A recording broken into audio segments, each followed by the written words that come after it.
Hi, everyone. Welcome to Spilling Our Tea, where we have real, raw conversations with powerful Asian women about life, business, and all the lessons learned along the way. I'm your host, Sandy Casano, founder of Joyful Optimist Coaching, where we help founders and entrepreneurs build abundant, joyful lives through mental fitness. As someone passionate about supporting female leaders, especially Asian women, I'm so excited to introduce you to today's guests. Today, we're joined by Jasmine Tran and Christine Nguyen from Essence Skincare. Essence was founded in 2011, and Jasmine has created a clean beauty brand by blending her expertise as a formulator along with generational wisdom in plant medicine. I love this. So her products are crafted with care and produced in small batches for the freshest experience possible. Jasmine's journey wasn't without challenges, and it was during a difficult time in her life that the idea for Essence was born. And what started as a dream evolved into her personal mission to create something truly meaningful, both for herself and for her customers.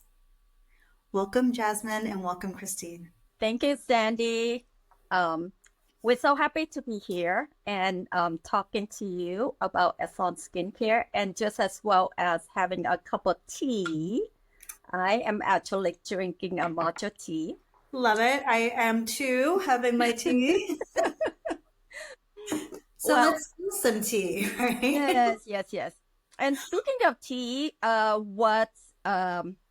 what began many of our products is actually including the blending of different type of tea and our formulation. Yeah, we use like rooibos tea. We also use jasmine green tea as well as matcha green tea in many of our products. And I do a lot of the extraction. Part of what make a product is so unique because I process a lot of these extraction for preserving the product and keep it sustainable on the shelf. Unlike many conventional products, it's still preserved with tons of different chemicals like parabens, phenolphthalein, ethanol, and EDTA. So when you think about it as a consumer, you don't want to feed your skin with these type of chemical because it can absorb into the bloodstream just as well into the body. Mm-hmm. Yeah, so that is part of my mission to provide that clean beauty um, along the way. Yeah. I love that. I love that your brand blends this modern skincare with traditional plant wisdom. Can you explain to us or share with us how your Asian heritage and the wisdom passed down from the women in your family, how this has influenced Essence? Yes, of course. Um, what came about with Essence Skincare, because I grew up with a very well caring mother who always prepare meals with intention. She always actually planned the meal from breakfast, lunch to dinner, where it has a balance of protein, herbs. It's designed to be health beneficial, just as well as medicinal. So many of the plant or the herbs that she choose to go along with each dish would also provide for that seasonal elements. For example, if we're entering into the winter, she would always look into crafting a pot of herbal chicken soup, or vice versa Mhm. for boys. She would use certain herbs rather more adaptogens so that it provide more energy to the body because as we enter the winter, just as we are now, the body is not as invigorating. It's not as more energized compared to the winter. So she add those herbs into the her meals, and of Mhm. course, whether we're eating for breakfast, lunch, or dinner is also about different type of protein for that uh, time of the day. Yeah. So it's always about balancing the body for that energetic level. Yeah, so I can see how, as you explained at the beginning, how, you also take this great care of like what's going not just on your skin, but it's coming into your body. So just being really um, protective of, what we do to our whole conditioning, our holistic health. And I love that you are sharing this beautiful experience that many of us have had growing up as Asian children and women, of how our mothers, this kind of wisdom of knowing like our body needs, supplements, it's seasonal, it needs these, ways of supportive ways of digestion and health and skin. I was just telling my partner the other, I think it was last night, like our bodies know it's winter before our brain does, right? It's preparing. And so does our skin, so does all these things. By the time you start to see like, oh, the dryness and everything, it gets, your body already knew this a while, weeks, if not months before that the seasons are changing. So, Yeah, it become past news, and it's so interesting that you touch on that because my mother always think about you know preparing for ahead, at least a month ahead, right? mhm. She's like, "Oh, winter is coming or summer is coming. Let's switch to this type of food rather than sticking to the same menu, right?" And it's so interesting because in nature, that's how the plant and the crop operate as well. Because, you have plants that you have to plant them to the ground at least 2 or 3 months before that actual season arrive.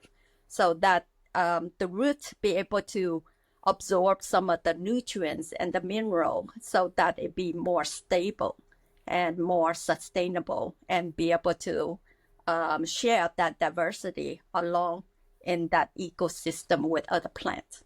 Yeah. So I love that. Mm-hmm. Yeah, and I guess now what you're saying makes so much sense to me, in the sense that because your products are small batch too, that you can adjust with the seasons of, because I'm sure your skin needs different support during different type parts of the year, right? Winter is different than spring and summer. Yeah, it's also, I love that you touch on that because when you look at many of the larger brand, the big box, right? Their tendency is not to worry about a product going outdated. So often you can find their product not having compromise with the preservation because it can sit on their shelf for 5 years and nothing changed. Literally, the fragrance remained the same, the viscosity still maintained the same, nothing changed. So when you think about how your body is always transcend, right, from skin to how we eat, um, you might have different mood for different day or for different meal. You're like, oh, today I'm not feeling like having, cake, or today I'm not feeling like having beef versus chicken, right? So same deal. When we look at the skincare products, is that it's designed based on what the skin needs rather than just having one type of product for year round or for lifetime. So often I get customer that comes to me and say, "Oh my gosh, my skin is changing. It's getting drier or it's getting oily." And that's for the same reason because there's so much that actually work in conjunction, right? So how you sleep, how you exercise, and Mm. what you eat also fluctuate, and it reflects on how the skin actually appear to you. And so then you also have to consider what type of product can I use that will actually balance out for all these activity that's happening with my body. Yeah, I my personal experience has been that as the younger I was, the less I really paid attention to what I put on my skin and what I put in my body. And now that I'm older, I'm very, sensitive and conscious. It's like I eat less processed food. And what you just shared, just it equivocates to the fact that I don't want these processed, overly chemical products on my skin, especially with that reminder that, your skin is like an extension of your lungs. It's going into your bloodstream.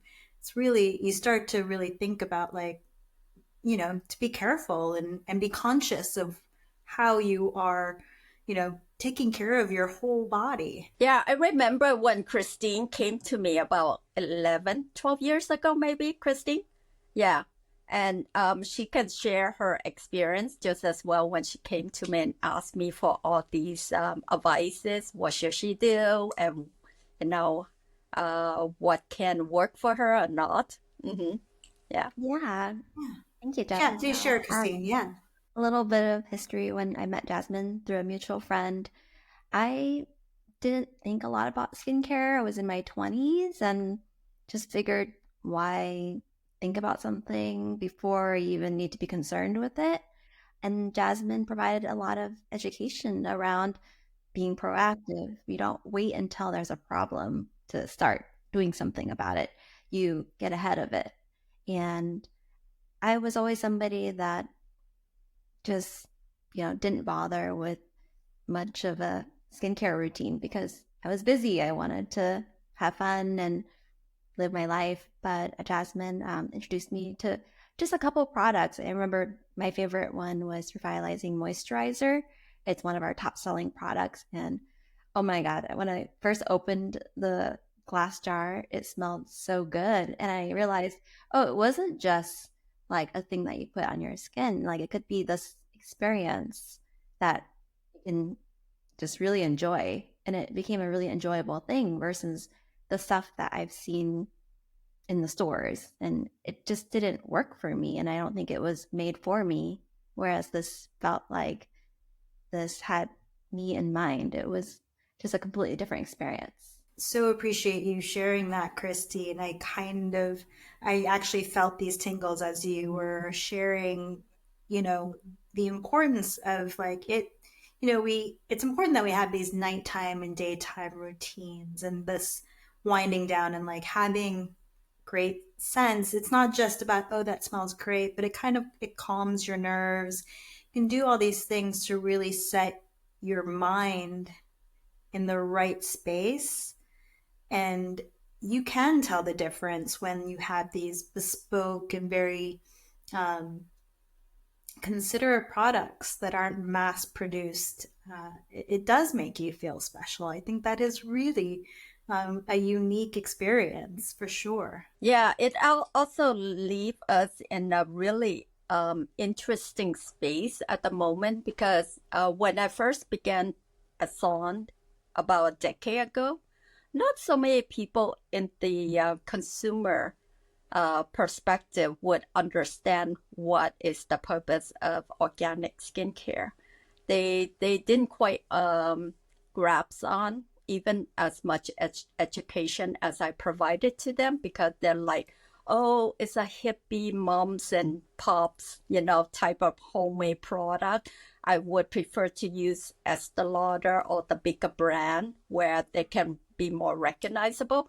It was a really tough, you know, year or beginning just to get our names out and to provide more quality skincare where people didn't quite understand why they need it versus like, okay, I'm using this for the sake of, being recognized for the brand, right?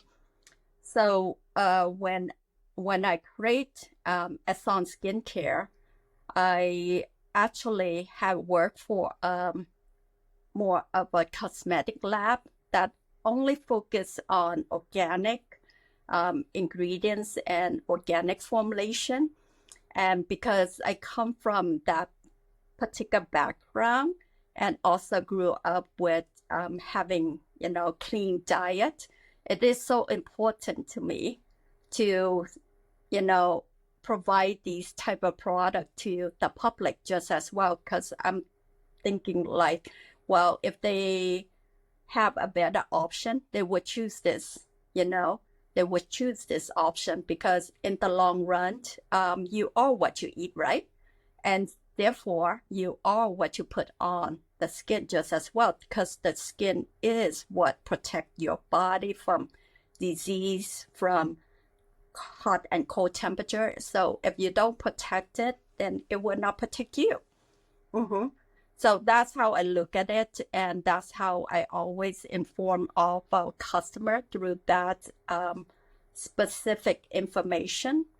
And because by doing that, it actually put us in a really good position right now where everybody understood that health is wealth, really. Health is where you want to take care of it because who else gonna take care of you, right? Mm-hmm. So Yeah, absolutely. Health is wealth. Great reminder. And health is not just, it's definitely what you put in, but as you're saying, it's that whole experience, what you put on. And, I think if you consider how much money we probably spend on the clothes we wear, the shoes we wear, if we took a fraction of that and actually invested that in our health. And Christine, you mentioned it, being preventative versus, reactive to things. We would live these, higher elevated experiences of life, less strain on our bodies. yeah, so I see that where a lot of people are starting to take their health more seriously and choose better. Choose better. Absolutely. Ladies, a question for you both. As Asian women navigating the beauty industry, what unique challenges have you faced? Jasmine, you spoke a little bit about what you faced, but are there more? Because we're going to have listeners and they're, Asian women and they're trying to launch their own thing, whatever it is in the world. Like, what is it that you faced and how have those experiences shaped not just your business, but your personal journey? Okay, well, I can start and I can speak from my personal experience just as well as from business standpoint. Being an Asian woman, I discovered that I have to work extra, extra, extra harder to be in the scene because number one, we're competing with $1 trillion industry, but of course, I'm not interested in competing with the bigger brand. I am just in the space to deliver and also to provide the clean beauty brand, right? You can choose this is the route that you want to go or not. If you're looking for, the bigger brand, we're not designed for you. Mm-hmm. Yeah. And then number two, having that challenges, what I discover in the Asian arena is that because we are not known, it's harder for them to trust our brand because we're sort of invisible to them. And so then to sell to our Asian community, I find that I have to provide so much more information than needed. Mm-hmm. So that's what I discovered. And number three, when it comes to marketing and getting our brand out in the public eyes, it takes more effort. And because I don't have the funding that is available to me, I have to be creative at creating those exposure and discover which platform can I use to get us recognized and be seen. So that's what I have discovered from my experience. Mm-hmm. Mm-hmm. What about you, Christine? A little different perspective, actually, from the consumer side. Mm-hmm. I feel like growing up, none of the skincare products or the makeup products really matched my skin. And I know people, like my friends with Asian skin tones, would put on makeup and their skin would turn kind of green just because it just wasn't made for our skin. And I decided to opt out of the makeup realm. I didn't even start putting on makeup until my 20s, just because I think there became more awareness on, okay, there's different skin tones and not all makeup is just going to match.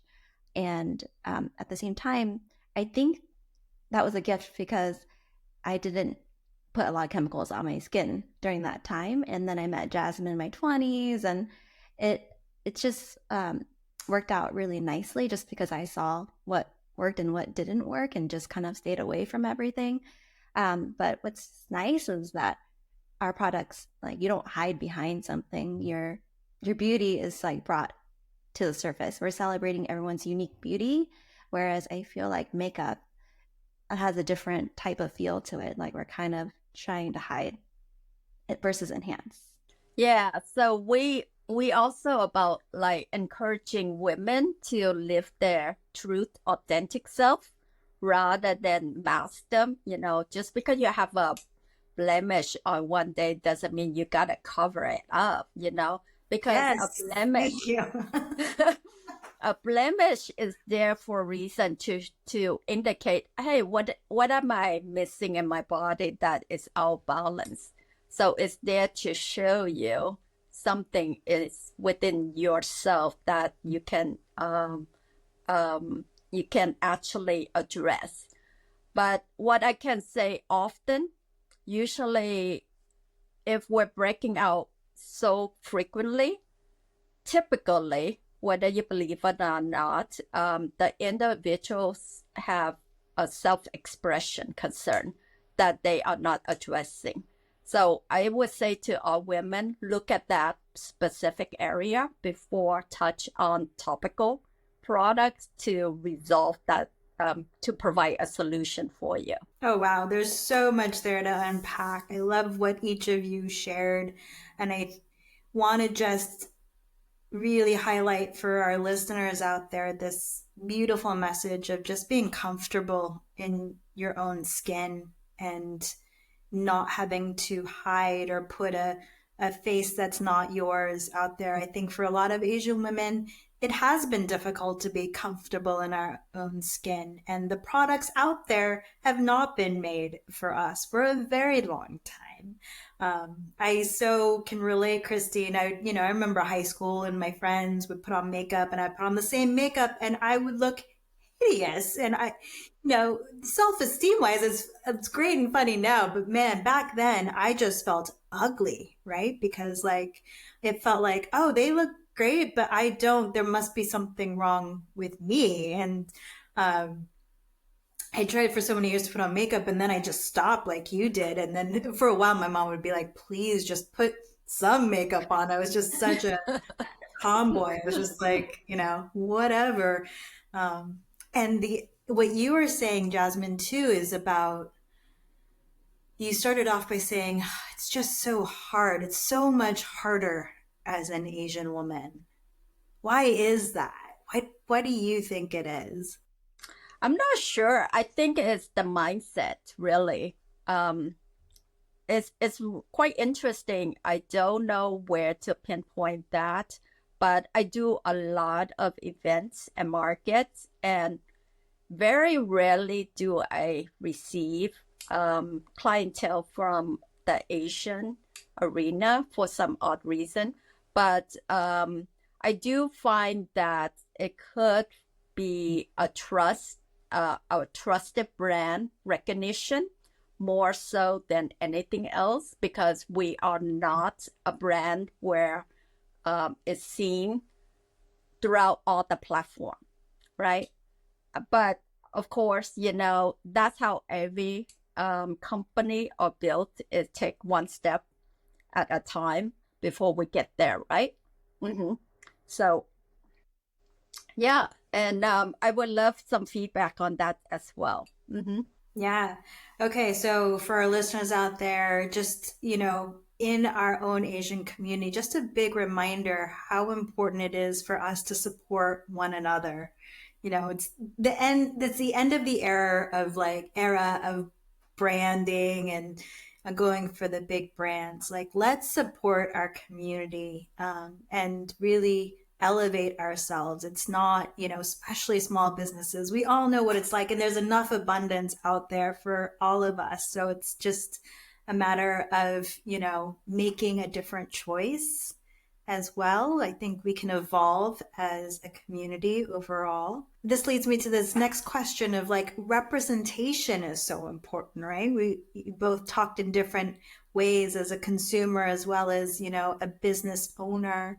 These two perspectives, like that we show up and that we're loud, especially as Asian women.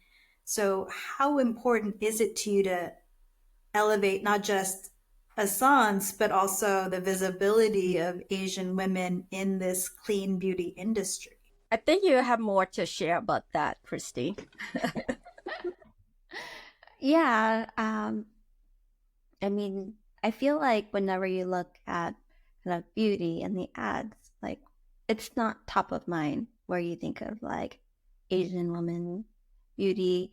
I mean, like yes, there's elements to it, but I think it's just really important to show that, like, yes, we can be a small, organic brand that has high quality.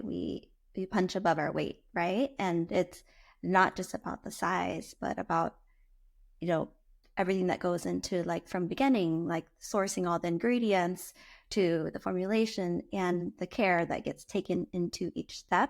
How like seriously and a high quality each step process, is in our lab, and how Jasmine does everything with so much love. She has on her jars made with love, and it's very true.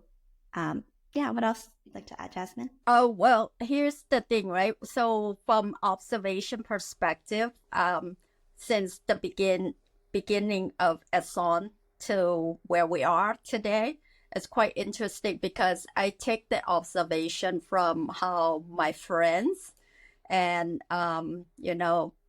also my family, how they have looked at Ason at the beginning stage. They didn't take me very seriously. They just like, oh, it's a hobby. She get over it.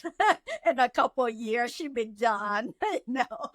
But here we are today, and they have been one of the biggest supporter in that way, because they seen like how serious and how passionate I am, putting all my energy and my thought process into the formulation and creating and the designing of it. So they're starting to see that it's like, oh, she's actually creating a brand, It's not just a home mom and pop brand anymore, but it's a marketable brand, right? So my mother is actually one of my longest contributor and customer since day one, even though she didn't take me very seriously. But she has been, she's been loving all the products that I sent to her. Yeah. Mm-hmm.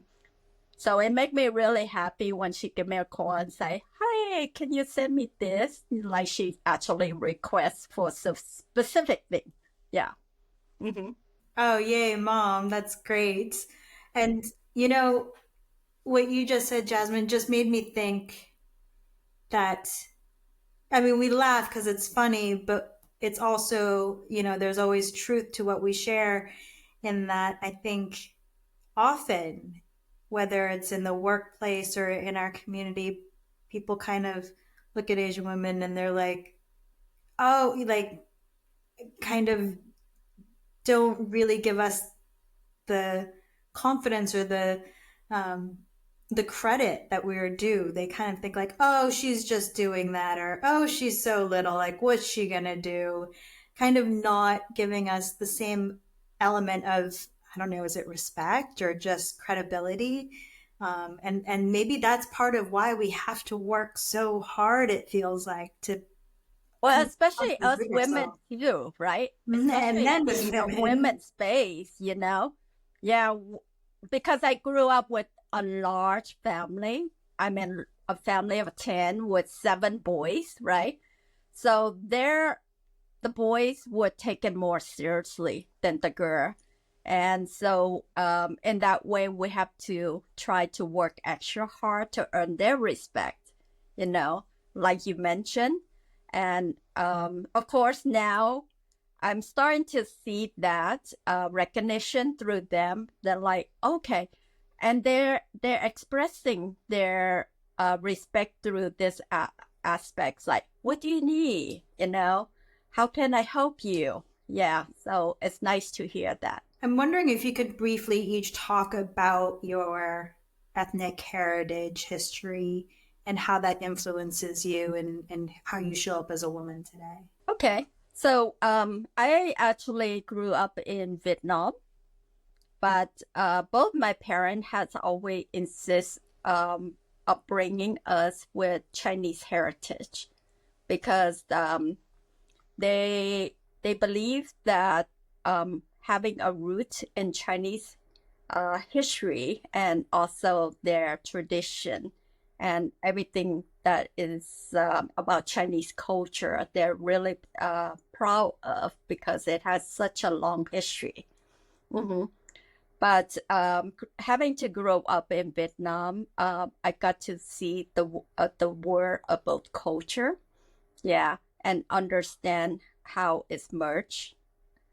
And what's so fascinating for me because the first prime of my life, I didn't really understood my mother too well because of her insistence on being that Chinese culture and holding on to the root. And guess what? I went to college to major in Chinese just so I can understand my mother. so, I, so I went to study in China, and finally it clicked on me. It's like, oh, okay, I see why she struggled all this year. I see why, my parents are the way they are.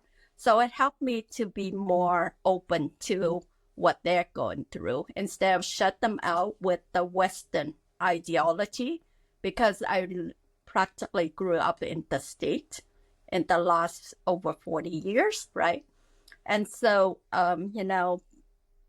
being a teenager with that Western mentality and being rebellious against, her heritage was like a shame for her, so I had to understand why. Yeah, I can speak to a little bit about my background. I was born in Portland, Oregon. My parents are from Vietnam, so they immigrated here in kind of the early 80s. It's a little different being born here, but also growing up in a culture of Vietnamese, like very strict, very traditional. I didn't speak any English until my first day of kindergarten. So, yes, I was born here, but it was as if I lived in Vietnam the first 5 years. It wasn't that much different. You know, in our family, boys are treated a little bit differently than girls. And I think some of that carried into my professional life when you're told not to speak up or your opinions aren't as valued as they would be somebody else. Had to really fight that, throughout my life and just kind of learning what my voice was because you're not supposed to have a voice. I mean, yes, you're respectful, you do what you're told type of thing. And I didn't realize how much of that was, so much part of me that I had to relearn and undo and try to fit into a different society, a different world where you do value being outspoken, being assertive, all these qualities that you're not taught to value as a child. It's so true because, having an Asian heritage, our upbringing is all about respecting the elder and you don't speak what's on your mind. It's not taughtable, it's not encouraged. But in the West, it's encouraged for you to be outspoken and be expressive. So often we're like, do we speak or don't we speak? Yeah. So that's, yeah, even up to this point, I still question about that. Is it my place to speak yet or not? Absolutely. That balance, when you're in a Western environment, but you have these Eastern roots, it can be very, complicated and confusing. Like, which is it? And I think we've all, in some way, learned to code switch, right? I immigrated to the US when I was around, I was in kindergarten as well, Christine, so I was probably around that age too. And I don't, I now look back and realize like, oh yeah, I was in ESL for so long. And I didn't, because people today just assume I was born here because of the way I speak. And I was like, no, English isn't even my first language, but I think I blocked out for a long time that I was in ESL, that I didn't know the language, that I still sometimes struggle with words because it doesn't always come to my brain. And the other thing that arrives for me is, yeah, this ability to code switch, because we know, okay, when it's this type of person, we speak and think this way. And then when we were with our families, we speak and think this way. And we are able to do it so quickly, that sometimes we don't even realize it anymore, what we're doing. And It's true. Yeah. Yeah. It's so interesting too because with that skill, I think it helps us to multitasking. you think fast, right? You kind of have to think like, oh, what do we do? Like, boom, boom, boom. Yeah. Mm-hmm. It's got to get done. Absolutely. In my experience, also because I used to travel a lot, and I find it quite fascinating because, like, I don't feel like I fit in anywhere, even in the state. Nobody would recognize that I'm Vietnamese or Chinese. And when I traveled to China, they didn't even recognize that I'm Chinese. They're like, oh no, you're a foreigner. You are not American. You're not Chinese. And when I'm in Vietnam, they're like, oh no, you're not Vietnamese. Yeah, so I'm like, I don't know what I am. I'm just human. There we go. I love that. You're just human, but absolutely the diaspora experience where, where is home? Where do I belong? It can get, again, very complicated because do I belong here? Do I belong there? And what struck me in the beginning, Jasmine, as you were sharing about your mom making meals for you, was how often I think in particular with the Asian family experience, food is expressed through love, not through physical touch. So it's like how they make food. But that can feel very weird in a Western culture where you can see your friends getting very physical, affectionate love. And, you're getting a bowl of noodles or like cut fruit. And that can feel like, is that the same? Is that, uh, And, I think now as I get older, I understand how much it translates that care and the thought process, the planning, as you were saying, your mom's thinking a month ahead. How do I, keep my family healthy? That's, an epic form of love. It's hard to understand it sometimes when you're a kid. Yeah, it's a different kind of love for sure. It's the love from the womb rather than the love from the heart. Mhm. But either way, it's still, the same type of love. Yeah, it's a mother love. So, Amazing. All right, we're almost near the end, and I just don't want this to end. Like, I feel like I can talk to you both for hours. same here. Yeah. So, we are going to get to a good part where Jasmine is going to share some products and recommend them. But first, before we get to that, I want to ask each of you. So, for the other Asian women out there and women of color looking to start their own business, what advice would you give them on navigating cultural expectations and the pressures of entrepreneurship, of being a founder? I say at this time right now, collaboration is key. Yeah, connect with your peers and don't be afraid to share where you are. Yeah, and where do you want to go.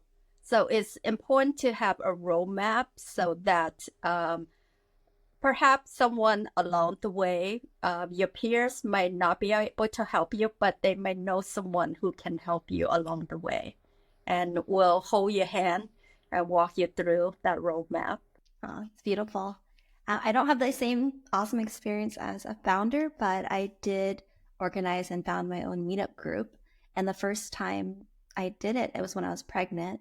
And I started a group with pregnant moms just to see what would happen. And like there was nobody that was interested.